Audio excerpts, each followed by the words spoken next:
గారు, నువ్వు ఈ రోజున తెలుగుకు గోరీ కట్టి తెలుగుని చంపేసి నేనేదో ఇంగ్లీష్ పెడతాను జ్యూస్ ఓడుకో బోసోడుకో డబ్బులు ఇచ్చి అయినా నేను ఒక మాట్లాడుతా వర్మ గారు, ఈ 9 బట్టలు నొక్కుతున్నాడు తప్ప దాదాపు 190 బట్టలు నొక్కారు కదా ఆల్రెడీ డబ్బులు.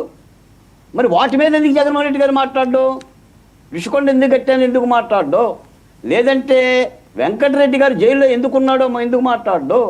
ఐపీఎస్ ఆఫీసరు ఆంజనేయులు గారు కోర్టు ఎందుకు అరెస్ట్ చేయట్లేదని అడుగుతున్నారు కదా, వాళ్ళని ఎందుకు మాట్లాడ్డు? మా నందిగా సురేష్ జైల్లో ఎందుకున్నాడో మాట్లాడ్డు? మరి వీటి మీద కూడా మాట్లాడాలి కదండి.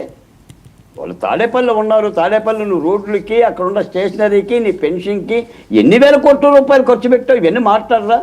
సార్ ఫోన్ జగన్మోహన్ రెడ్డి గారి మాటకే వస్తా, 6,50,000 కోట్ల రూపాయలు నేను అప్పు చేశాను అన్నాడు. 6,50,000 ఇక్కడ చెప్పాలి కదా. బాలకోటి గారు, అంత వ్యతిరేకత ఉండి 11 సీట్లకే పరిమితం అయిపోయి అసలు వైఎస్ఆర్సీపీ ఉంటుందా లేదా అన్నది ప్రచారం జరుగుతున్న నేపథ్యంలో మరి ఆయన సీఎం అని ఎందుకు అంటున్నారండి గన్నవరంలో?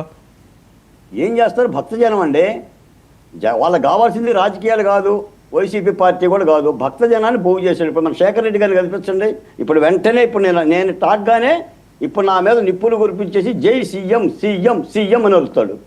నన్ను చంద్రబాబు నాయుడు గారి యొక్క దత్తపుత్రులను ఆయన యొక్క పుత్ర సంతానమును నా పేరు పెడతాడు. ఇంకా కావాలంటే కమ్మోడని కూడా అంటాడు, కమ్మోడని కూడా అంటాడు.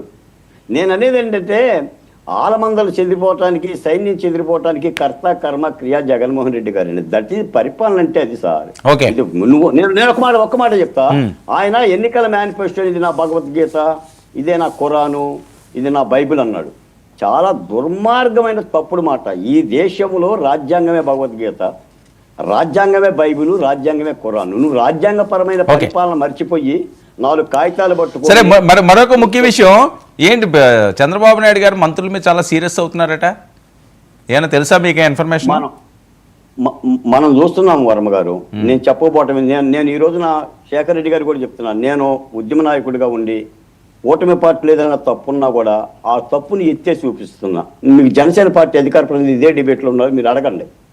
కొన్ని విషయాల్లో ఆయన కూడా నాకు సమాధానం చెప్తూ ఉంటాడు. మనం ప్రజల తరపున బాధ్యత పడాలి. కాకపోతే ఇక్కడ పవన్ కళ్యాణ్ గారు చంద్రబాబు నాయుడు గారు వాళ్ళు పరిపాలన మీద దృష్టి పెట్టి గాడిలో పెట్టే ప్రయత్నం చేస్తున్నారు. నేను ఒక మాట చెప్తానండి. ఈ రోజున మీరు ఆలోచించండి, 33,000 కోట్ల రూపాయలతో రాజధానిలో పనులకు అంకితం చేస్తూ నిర్ణయం తీసుకున్నారు. 33,717 జల్ జీవన్ ప్రాజెక్టు సంబంధించిన పనులను చేపడుతున్నారు. ఇలాంటి కార్యక్రమాలు మనం గత 5 ఏళ్ళు ఎప్పుడైనా మనం. సరే, నేను అడిగిన ప్రశ్నకి మీరు చెప్పేదానికి నాకు అది లింక్ తొరగట్లేదు. ఎందుకు సీరియస్ అవుతున్నారు, ఏం జరిగింది? నాకు తెలిసి 3-4 మంత్రులు మారుతున్న మాట యథార్థమే. మీరు అన్న మాట నేను కాదని నేను ఎందుకంటున్నా, అది ముఖ్యమంత్రి గారి నిర్ణయం. ఆయనే చెప్తున్నాడు, నేను మీ పరిపాలన సమీక్షిస్తున్నాను, మంత్రులను సమీక్షిస్తున్నాను, చెప్పా పెట్టకుండా సమీక్షిస్తాను అని. నాగబాబు గారికి మంత్రి పదవి ఇస్తున్నారు.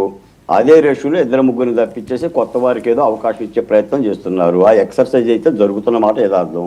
సంక్రాంతి లోపల ఒక 4 కొత్త మంత్రులు క్యాబినెట్లోకి వస్తారు అని చెప్పేసి బహిరంగంగా తెలుగుదేశం పార్టీ నాయకులు. అంటే ఏంటంటే వాళ్ళు చేయలేకపోతున్నారనా, తప్పులు చేస్తున్నారనా?